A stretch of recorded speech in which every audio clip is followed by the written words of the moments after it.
Kain tayo mga kabagang, meron tayong spaghetti bolognese. Ayan, spaghetti bolognese. And then meron tayong salad. Potato. Sorry. Tomato. And then cucumber. At saka sibuyas. At saka itlog. Kain po tayo. Spaghetti. Salad. Kain po. Healthy food. Kain po tayo. Thank you Lord sa biyaya. Pagkain. Kain po tayo. Spaghetti siya. Because we haven't been able to properly communicate with our team on the ground. I saw images.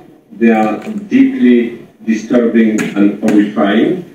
I think we have been here more than once. Mga kabagang, hindi matamis yung spaghetti ng asawa ko yun. Ano yun? Naasim. If this is the mandatory scheme, then they're clearly looking for